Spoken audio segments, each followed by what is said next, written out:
পৃথিবী থাকার জায়গা নয়।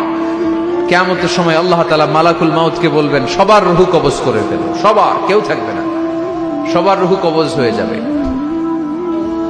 আল্লাহ মালাকুল মাউতকে বলবেন, মালাকুল মাউত কি অবস্থা? বলবে সব শেষ।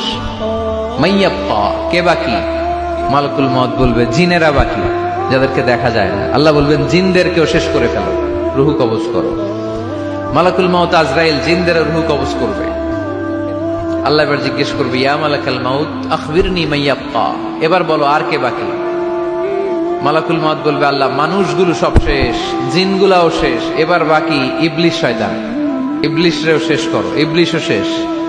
আল্লাহ আবার জিজ্ঞেস করবেন, ইয়া মালাকাল মাউতি মাইয়াব্বা, আর কে বেঁচে আছে বলো?